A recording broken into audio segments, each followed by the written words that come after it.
Morning. Romans chapter 1. Let's go. All right. Verse 18. We'll pick up there. If someone wants to start, I'll tell you when to stop.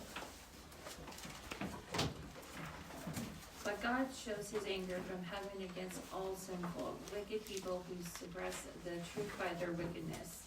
They know the truth about God because he has made it obvious to them.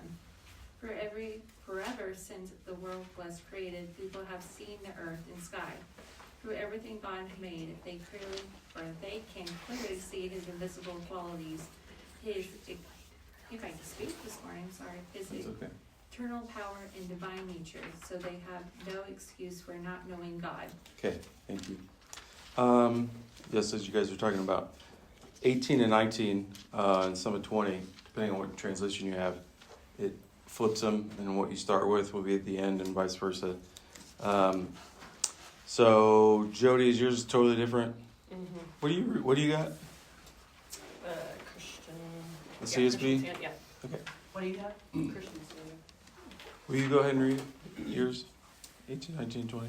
For God's wrath is revealed from heaven against all godlessness and unrighteousness of people who by their unrighteousness suppress the truth. Since what can be known about God is evident among them, because God has shown it to them. For the invisible attributes, that is, his eternal power and divine nature, have been clearly seen since the creation of the world, being understood through what he has made. As a result, people are without excuse. Thank you. Okay, so this is just, we talked about this a little last week, but just this part is very important for when we get to, he starts naming individual wickedness and godlessness. It's very important to understand what he's talking about. So, again, the context is who he's talking about. He's talking about Gentiles. He's talking to pagans. He's not talking about, when he mentions there that God's wrath or his anger, excuse me, is against the wicked or the sinful or the godless people. He's not talking about people who believe in Jesus and are human and they sin. He's talking about people who reject God. They are very intentional with their rejection. Those people, worldly people, okay? Or as my grandma would say, heathens, right? Tell which generation you grew up calling heathen. She'd call everybody heathen. She called me a heathen, Kim, when we play Monopoly and I cheat. Right. Yeah. She'd be like, you heathen, right? So that's who he's talking about. So that's very important to understand, okay? And then he gets this idea where he goes, listen, ever since creation, God has given everybody purpose and knowledge that he exists, that everything you see is created from somebody. It's not just poof, it's there, or it's not just, oh, it just showed up. He's saying that ever since creation, every single thing that you just look in nature, right, you can look at it and say, oh, there's a God. There's something that is bigger than me because I cannot explain how these things work. Which is why ever since this was written and we started being smarter and we started understanding more things, yet it's debatable if you want to say smarter, right? This is why those who are worldly and they reject God, now they don't just simply reject God, they actually have here's what we believe, a worldly perspective, okay? And so this is where a lot of those things will go, all right? So ever since creation, you can look at the earth, the sky, everything that God has made. You can clearly see, and what I love about this is every single translation, as far as I've looked at, I mean, there's a lot, but everyone I've looked at, yours all will say invisible quality, eternal power, divine nature, okay? Instead of divine nature, you might say divinity, okay? But all of them are in there, right? And so the idea is he's trying to paint a picture, okay? Is that everything that you and I see gives us reason to believe there is somebody who is greater than us, okay? He hasn't even got to the part that let's refer to him as God. He's just saying someone's greater. And then he separates us and says everything you could see proves that you are not awesome. You are not the all-creator. In fact, it even proves that we can see the invisible things of God. And so he's separating there in that statement God in his divine nature, in his divinity, in his invisible qualities he is greater than the things we can see. Okay, so he's separating what's going on. Again, why? Because pagan cultures think they're smart, and they have their gods, and they have the way that they serve and worship them. And so they have this philosophy that's formed around it. And so what Paul is doing is he's trying to show them that the things that you have created to call God, which is going to get into that to a little bit, it doesn't even capture really who God is, because he's outside of what we understand and can see. Okay? So then he says they have no excuse for not knowing God. Now this is interesting, okay? Because Scripture talks about how Jesus will not return. It's not verbatim, but it's a paraphrase. He will not return until all nations have heard about him. Okay? And so what pops up with that is that currently there's somewhere around 2,000 tongue languages that don't have the Bible in their native tongue. And so there are cultures on this earth that right now they probably have never heard of Jesus. That is completely foreign to them. However, it's interesting to know, number one, there's never been a culture that is completely atheistic. Never. There's never been a culture that is like us, where you would say we know and we're first world country. There's never been a culture that is simply like living in the forest and doing things the old school way, right? That has ever been, oh, there is no God anywhere, I'm actually the coolest thing in the world. They always have a God. It could be gods plural, but they always have, oh, this is the God of the day. This is the God of the night. And so it's very interesting that even the primal people in our world today, they believe in a supreme power, right? And so this idea for us to get smarter but then get dumber and be like, no, there isn't a God, that's completely foreign to just basic human understanding, okay? Second thing is, and I had this question when I was in Bible college because I kind of struggled with it, was how is God going to judge people who have never heard his name? And I thought, well, that's not very fair, okay? Well, number one, life's not fair, okay? I mean, you got to live a couple minutes to figure that one out, right? Life's not fair. So does that mean that God is unfair in his judgment of people who haven't heard about him? Okay. The thing is, we don't exist in a bubble. Okay. And so if my cousin she never went to church and never invited her parents relentlessly to go to church, I may have never become a Christian. Okay. And so in my house, I would have probably never been told about God. It would have never been a priority. I wouldn't have been impressed upon that God's ways are better than mine. And I probably would have went a completely different trajectory. Does that mean that I wouldn't have become a Christian? Absolutely not. It's just that when you're raised in a family that doesn't believe in God, eventually, if something doesn't change, you just grow up. You just don't believe in God because you've never heard about him and your parents didn't talk about him. And as a child, you believe everything your parents say is true. And so what happens is you're like, well, if I believe in God, then I'm saying my parents lied and didn't tell me. And then I believe that, oh, no, that's not good. And so then we don't want to go down that path. Okay. And so the idea is this. Every single culture comes from Noah. They all come from Adam and Eve. Okay. But everybody died except Noah and his family. And if you look at the descendants of Shem, Ham, and Japheth, you will see the entire world's culture. Okay, you will see people who settled in the Indo-European. You will see people who settled in Africa. You will see people who settled in the Middle East. And you will see these cultures and these pagan cultures and these belief systems that came out of that. And so the thing is, there isn't really a group of people who have not heard about Jesus. It's just their ancestors decided they no longer want to serve God, and now they don't know. Does that make sense? Right? This is the idea that we talk about, especially in the Old Testament. God's real big on it, is the sins of the fathers. the generational sin, right? And so, when you read this, they have no excuse for not knowing God. God created us in his image. Again, the primal version of humanity, the one that's not know-it-all, smartsy, okay? There's never been a culture that did not believe in something that is greater than them. Why? Because we are created in his image. Our soul longs to be reconnected to its creator. It's just a very simple question. A monkey does not go, why does the sun come up at the same time every day and then it disappears and that's a day and now we're in night? A monkey doesn't ask those silly questions, but we do, right? And so this is why we are prone to go, why is this happening? Well, it's because there's a creator. But if you reject that, then those who are your generations underneath, they're also going to grow up in a culture that rejects that, okay?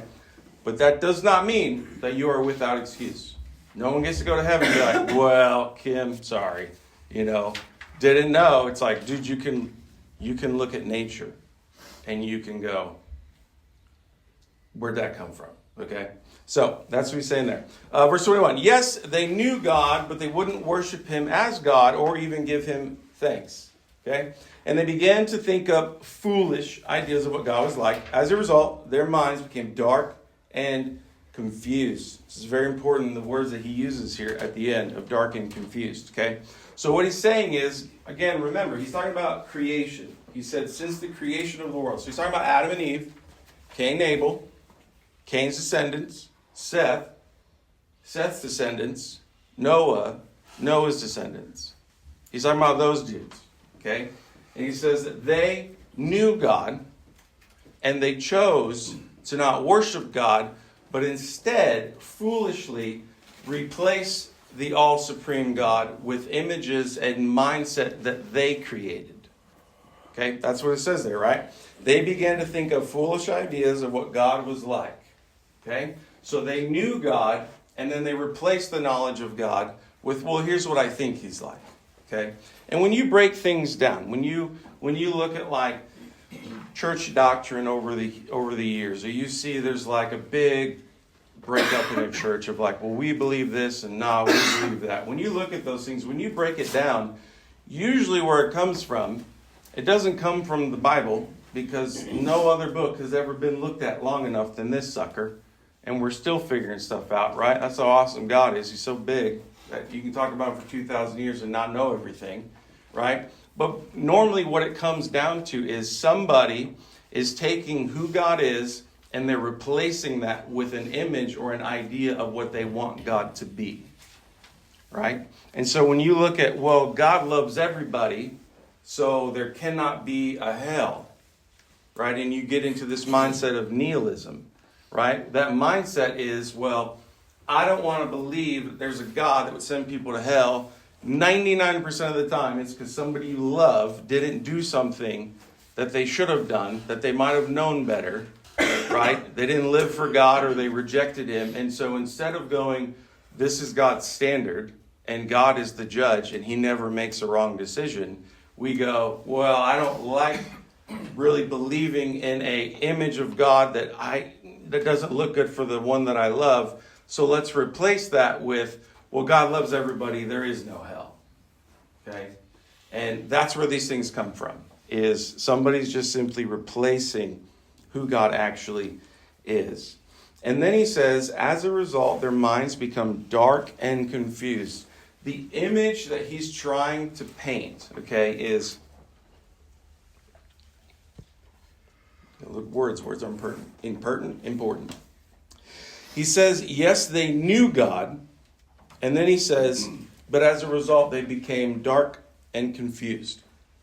So the image that he's trying to present is not that you're in a dark room and you're like, it's the middle of the night and you're like, where's the Legos? I don't want to step on them, right? It's not this. The image he's trying to give in your mind is you are walking in the dark as if it was light. You are fully confident in the direction that you are choosing to go because you knew God and you chose to replace God with what you think. And now you're dark and confused. However, in your mind, you're walking around like it's daytime. and you're like, I'm right. Everything's great. This is exactly who I'm supposed to be, right? And that's a very terrifying picture, right?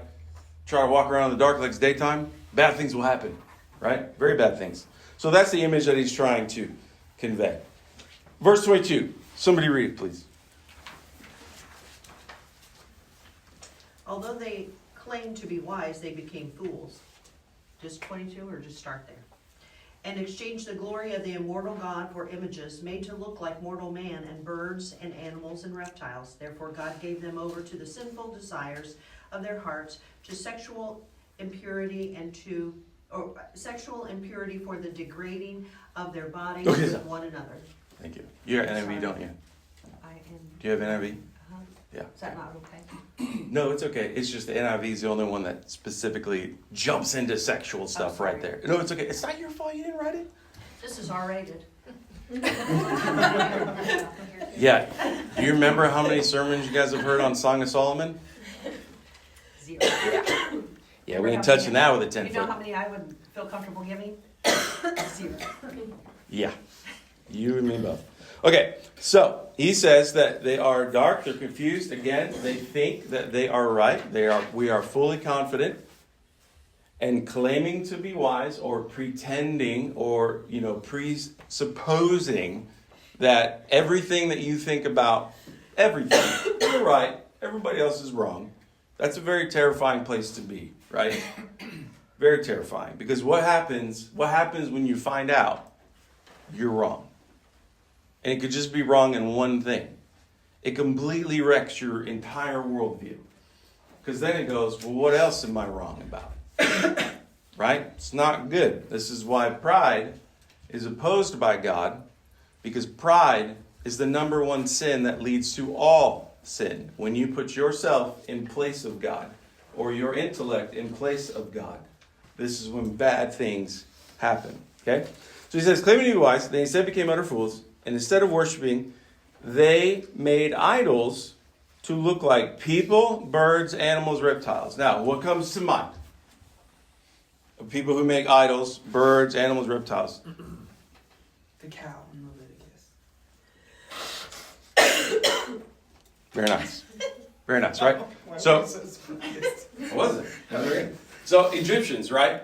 Think about Aaron when he goes, he's like bored, I guess. Moses up on the mountain, they make the golden calf. Why do they do it? Because what's the god in Egypt that they have served for 400 years? A cow. Right? What else? It's also interesting to note that the image of Baal, okay, is a cow. It's very interesting. Okay, what else? Like Egypt, right? All of their gods, the sun god, the moon god, the alligator god, the frog god, right? The bug god.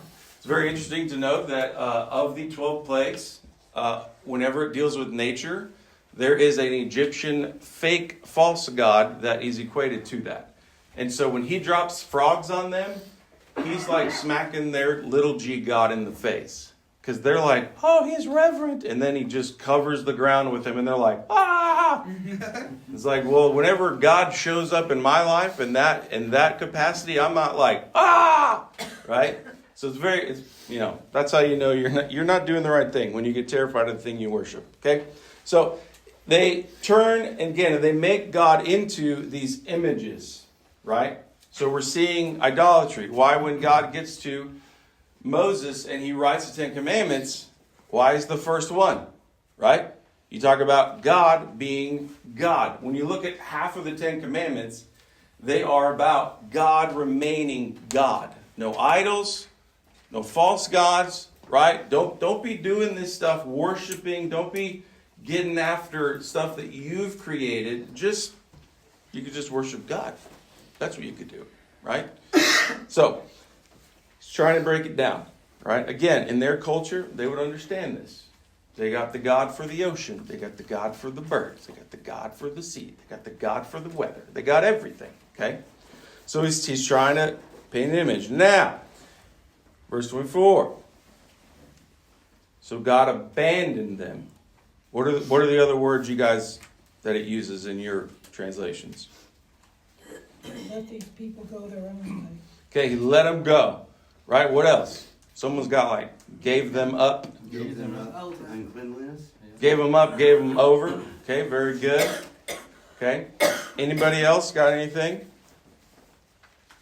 Okay, that's usually about the only ones there. Okay, this idea is, now one, you could look at this and be like, well, that's pretty harsh. Okay. But we got to remember that God did not give us sin. God gave Adam and Eve a choice. Adam and Eve chose, and there are consequences. Okay? God covered their shame and nakedness with the animal skin. God gave them a way to receive salvation in Genesis 3:16 and 17. Right? But there's a consequence, and that consequence is everlasting. Okay? That consequence does not go away until Christ returns. Until there's a new heaven and new earth, right? Then the curse of sin is gone. But that sucker is going to be there until that day. So there's a consequence. So why does God give them up to or abandon them, right? Because God loves them, even though they don't love him. God, even though they're not worshiping God, it doesn't mean that God just doesn't care about them. He loves them, but why does he abandon them, give them up? Because sin is insidious. It's toxic, right? It will never stop destroying you, okay? And so God is like, listen, if you don't listen and you don't follow and you don't worship me, I'm going to let you reap what you sow. And that's what God does. Why? Because God is a God of free will. Calvinists have a very hard time with these passages. Okay? Very hard time to believe that God is up there and everything that happens is his sovereignty. They don't usually talk about Romans chapter 1 because it's pretty hard. Okay? And so God gives them up because that's the choice that they have made. And at the same time, how many times are we reminded that we made the wrong choice, not because we made it, but because there was a consequence? Right? You're driving without a seatbelt. Okay, you get in an accident. I wish I would have had my seatbelt on, right? You get with a group of friends. You want to be popular, whatever it is. You want to get in this group, and they start talking about somebody, and you start talking about them, and then boom, there they are right behind you, and it's like, dang it, right? Why am I all of a sudden red in the face, right? Because now you're like, well, there you go, good job, right? And you feel that, and so. It's not God being like, all right, I'm done with you. It's God saying, if this is what you want to do, go ahead and do it. Right? It's what every parent has to do. You raise your kids, but eventually you got to go, all right, here you go. You know, I'm still here. I'm still going to be your parent. But you get to go choose what you want to do. Okay? So that's the mindset, is that God abandoned them to whatever shameful things their hearts desired. Okay? So, as a result, they did vile and degrading things with each other's bodies. Now, NIV goes one step further. Talks about sexual sin with the degrading things with each other's bodies. It's a little harsh, because it kind of makes everybody think that the only thing we're getting ready to talk about is sexual sin, and specifically homosexuality. And that's the big kicker. And you kind of lose where we've been. Okay? And so it's not that it's wrong. It's just that it sets you up for a lot of people the wrong thing to think about. Okay? Verse 25. Someone else, go ahead. They traded the truth about God for a lie, so they worshipped and served. Okay, stop. Sorry. I'm not sorry. Stop. How many of your translation does not say for a lie, it says for the lie? Anybody? Ooh. I'm sorry, I was right. Yours is a lie? The lie. 25. 25. They traded the truth about God for a lie or the lie. Okay. So here's the deal is whenever Paul talks about truth and lie in relationship to God and man, there is no A. In the Greek, there is no a. It is always the lie. Okay? Because in Paul's mind, he's taking the Old Testament and he's saying, God made it real clear that if we ever replace him, that is the gateway to every sin possible. Because if God is not God, then I can do what I want. And so a lie kind of presents it like, oh, this is one of many. This is an avenue one. So it's like, if I don't struggle with this one, then it's not talking to me, right? And again, it just, with NIV and how it says it and where we're getting ready to go, it's like, oh, well, I don't struggle with homosexuality, so this really doesn't apply to me. And it's like, it's really not talking so much about homosexuality as it is talking about us replacing God with self and images we've created and then worshiping self, okay? And so the lie is a better translation, all right? Because the number one thing that separates us from God is when we replace him, okay? So it is the lie, according to Paul. So, go ahead. Where are you reading? So they worshipped and served the things God created instead of the Creator himself, who is worthy of eternal praise. Amen. That is why God abandoned them to their shameful desires. Even the women turn against the natural. We won't go there yet. Just chill. Just pump your brakes there, bud. We won't go there yet. Okay. So again, in verse 26, he just restates what he already said. This is why God abandoned them to their shameful desires. Okay. And again, he gives you the reason. Why does he abandon them? Because they worship and serve things that God created instead of the Creator himself. And I love this image that some of your translations will do. They'll talk about you worship the created and not the Creator. You know, and that's a wonderful, wonderful reminder. It's like, you know, when we do this, this mindset is like, dude, God created you. So when you replace the Creator, then you're replacing every possible thing that you can never understand because you're not the Creator. Right? It's like my children right now. They're smart. They're not, they're not crazy, dumb 10-year-olds. Like, they're smart. But comparatively, they're not even on the same field as me. Right?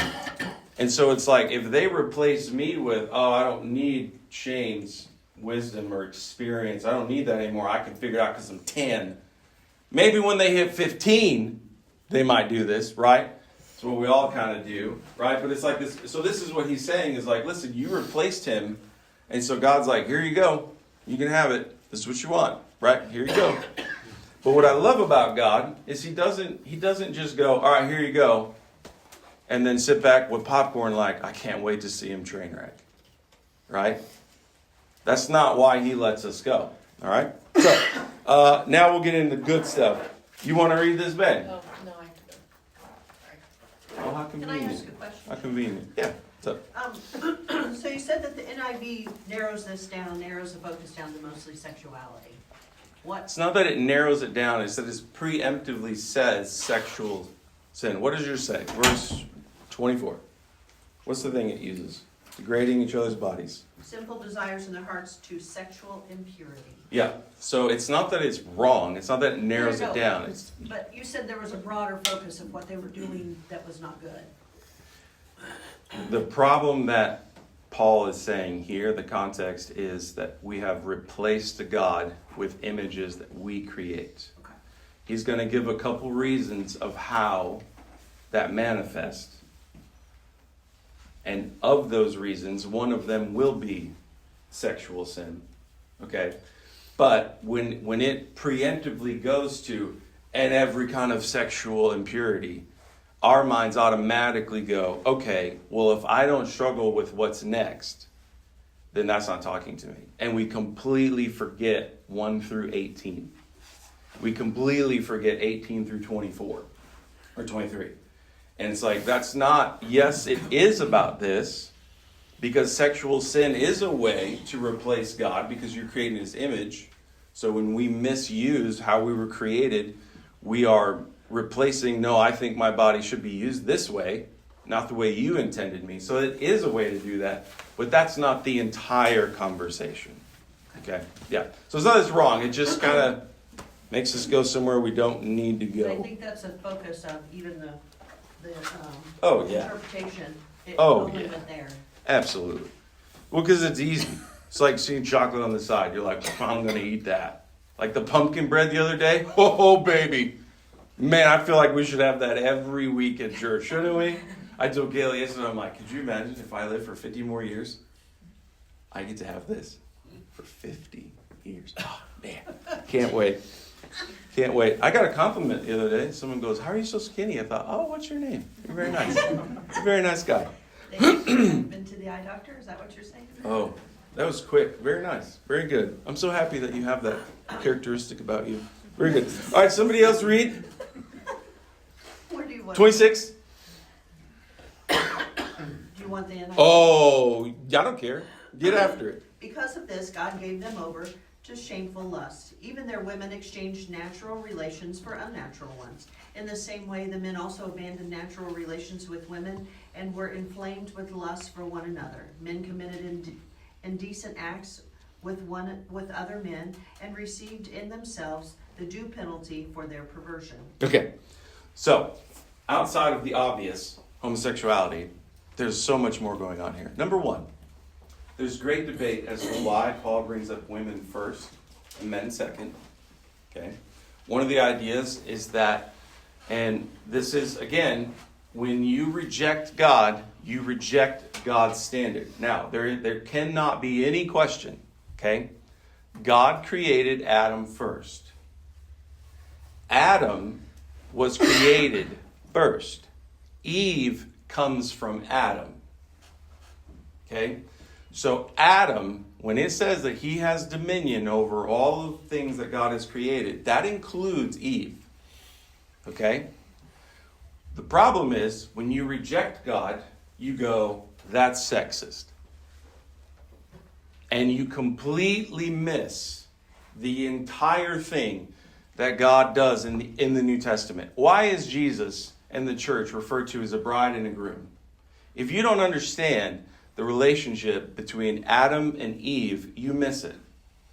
Okay? If you don't understand that, you totally miss when he is absolutely slamming the husband, when he tells wives and husbands how you should act.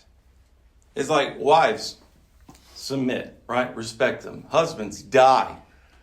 Okay, why do I have to die? Right? Because you are given the responsibility as a man over everything that God has created. So your wife, she's your responsibility. Right? That's this mindset. This is how God looks at it. Okay? So there's some debate like, is the reason women are first is because when a man fails at being the leader, the natural tendency is for then everyone around him to lower their standards, right? You could be a highly motivated person. You go work at a position where everybody sloths. Give it a couple days or a couple weeks. You either quit or you become a sloth. Why do we do that? Because it's natural. It's human. I've told you before, and you guys have probably seen it. You have a room like this. It's all fake. Everybody in the office is not real. It's a dentist office, and there's a bell. Every time someone rings the bell, there's one person in the chair. They start bringing in real people. Shayla comes in. She thinks she's going to the doctor. She thinks she's going to have some cool test where she might win a brand new car, right? She comes in. We hit the bell. Eric's there, and he stands up. And then he sits down. And Shayla's like, that's an odd thing to do. We hit the bell again, does it? You can go watch this on YouTube. It's crazy. They've done it a million times. Everybody will come in, and you'll hit the bell, and they'll just go, stand up, sit down. And it's like, what are you doing? It's human nature, okay? And so that's one of the ideas, is that women suffer when the man is not doing what he's supposed to do, right? And you look at this, and again, it's not like, we're not talking about in your marriage specifically, the reason you're suffering is because of your husband. Okay, I'm not giving You knew that was coming. Dude, she looked right at you. Okay, your sermon's next week. Okay. Right? So I we're just not. wanted to watch his face. Yeah, he really enjoyed that. Really did. Right. So it's not. We're not a general statement. We're just talking like this is the foundation. Notice who ate the fruit. Eve. She gave it to Adam. But in Romans 5, which we'll get to in like 12,000 weeks, okay? In Romans 5, who is, according to Paul, the one that's at fault? Adam. It says death through Adam, life through second Adam, which is Jesus. Right? And so, again, there's this idea that maybe this is why. The second thing is, women get one line, men get like 3 or 4. Right? Notice how he says that women turned against the natural way to have sex, and instead they have sex with each other. Okay? Men, instead of having normal sex with women, burn with lust for each other. Okay? Now we're getting an image, right? We're getting a mindset. And then he continues, men did shameful things with other men. And then he says, as a result of this sin, they suffer within themselves the penalty that they deserve. Okay? Again, yes, homosexuality, obviously. But that's not the main point. Again, he says in 24, and then later in 26, God abandoned them to their shameful desires. And then he says in 27 that as a result of this sin, they suffered themselves the penalty that they deserve. Right? And so it's this mindset that, listen, this is the choice that you made. I created you, right? I mean, we're all adults here. A and B, great. A and A, not good. Right? Like, man and man, not supposed to have sex. Woman and woman, not supposed to have sex. It's obvious. Right? It's incredibly obvious. Nothing does that in nature outside of us. However, what Paul is saying is that this is how God abandons you. This is how he gives you up to your sinful desire. Is that you get to do what you want, and when you do it, you reap the consequence. Okay? So you can think about this and go, all right, AIDS.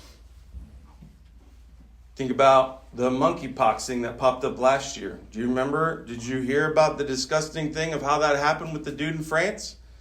Because he had sex with the monkey. Bestiality. Right? And this is what Paul is saying. When we replace God and we put our image in place of God, then we also can go, God created my body to do a certain thing.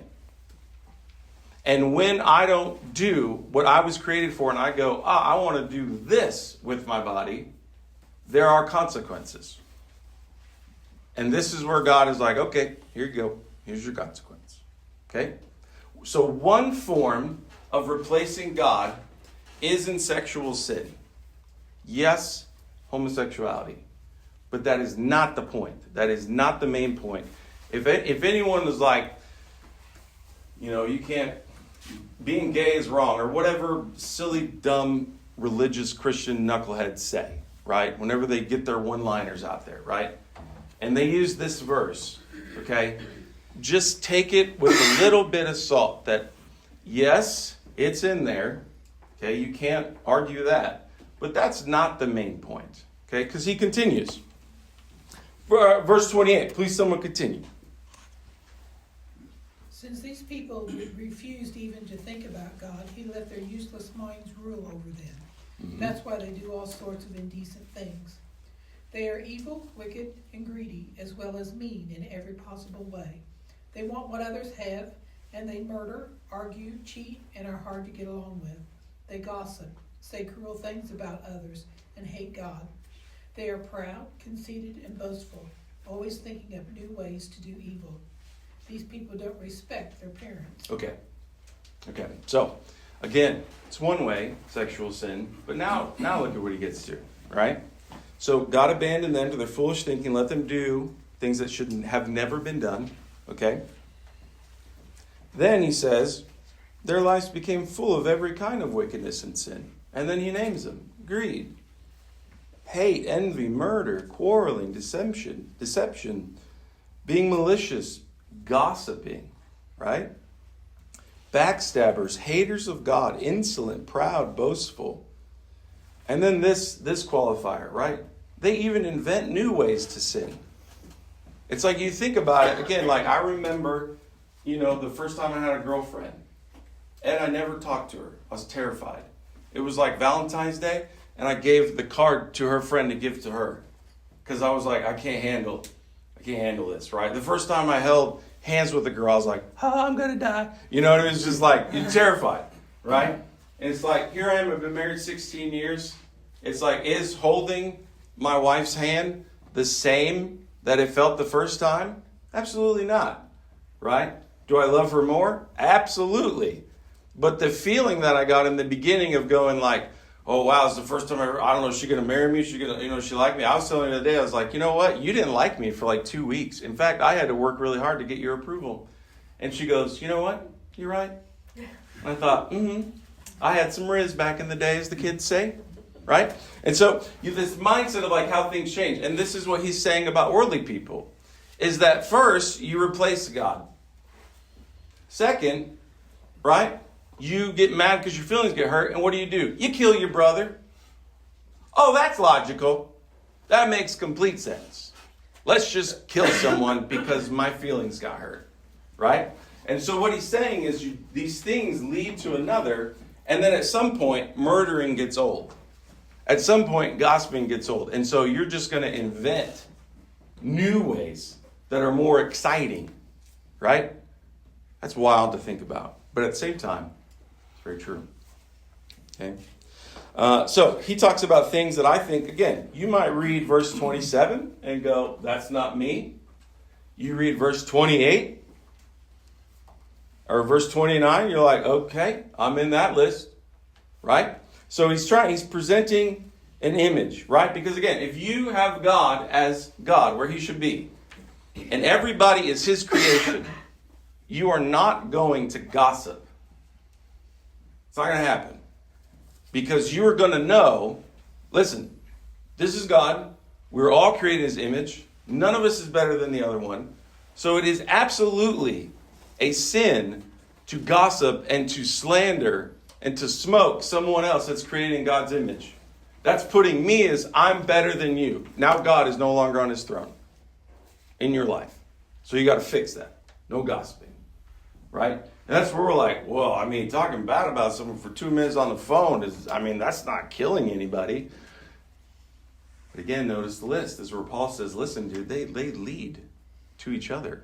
Once you open the floodgate that God is not on the throne, you'd be amazed at what people, this is why we're like, wow, I never would have thought that person would have been like that, or that would have ended up like that. It's like, how does that happen?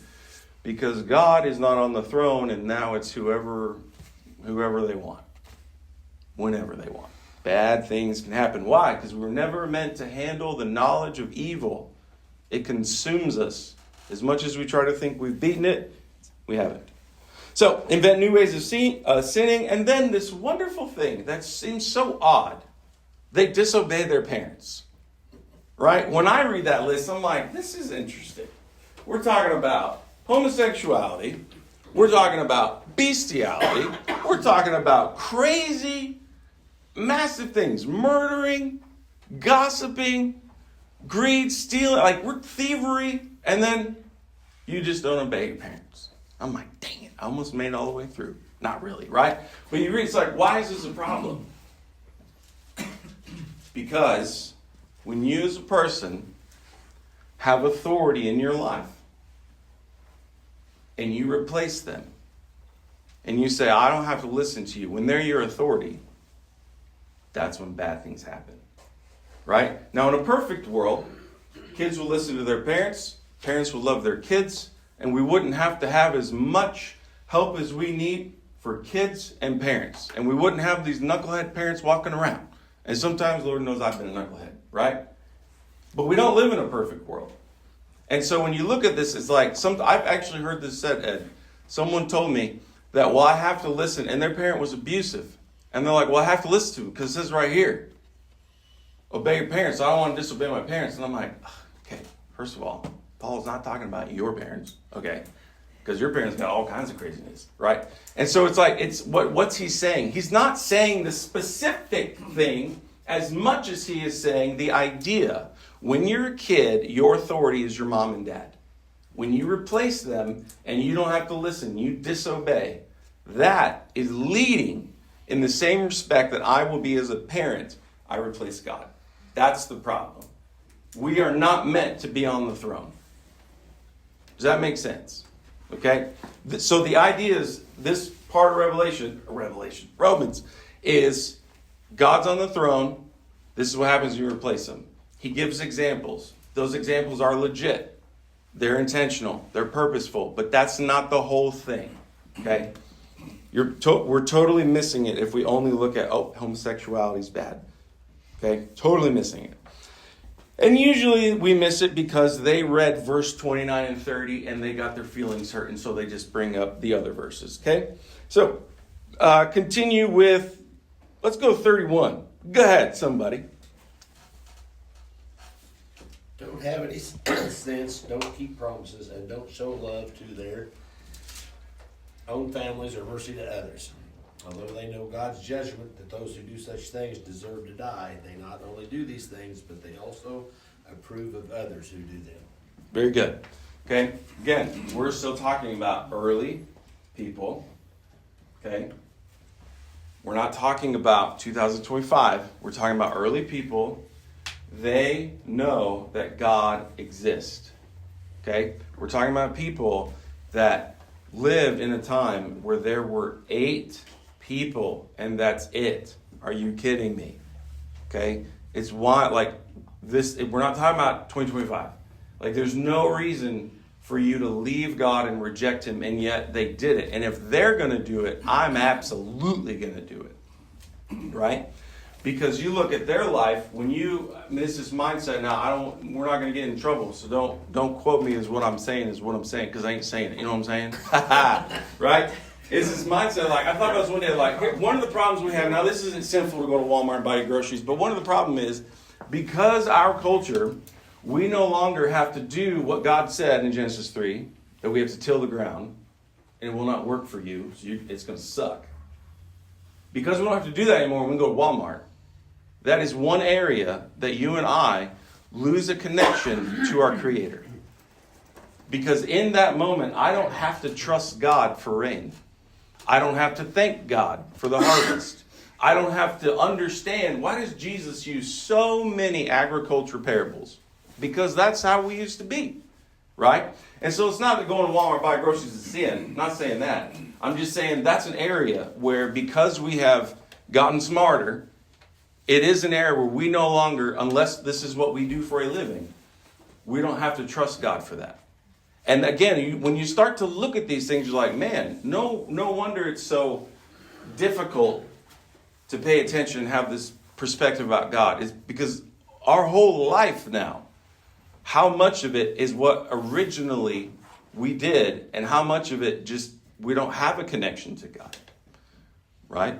And again, your flesh doesn't want to serve God, so it's not going to be like, whoop, whoop, you need a connection, sir. It's not going to do that, right? So you got to think about it. You got to go, man, all right, when I go to work, obviously doing taxes, if I do taxes, is that godly? No, right? But in that job, how can I serve God? You have to make that decision, be intentional. And your flesh is like, I ain't got time for that. Right? And so it's just this mindset. Okay? So he says at the end of verse 32, they know God's justice requires death. Yet they do them anyway. And then he says, worse yet, they encourage others to do them too. Now this opens up a door, because again, God sends his son. Jesus comes down. He picks 12. Okay. Judas does what he does. He replaces him with Paul. Okay. These disciples, these apostles plant churches. And now the church is the way that God reveals Jesus Christ to the world. It was the prophets. then it was Jesus, and then Jesus has his disciples, and then he planted the church, and now this is the church's job. This is why we as the church are referred to the bride of Christ. Because the church is married. We are in a covenant with Jesus. Okay? And then you think about, okay, so Paul says in that one verse about women got to submit to their husbands. It's like, okay, well, what if you do that to the church? The church has to submit to their husband, who is Jesus. Man, there's a lot of churches right now who are not submitting to Jesus. Okay? And so you get this picture. That's chapter 1. We're going to move into chapter 2 next week. Any questions? Okay, very good.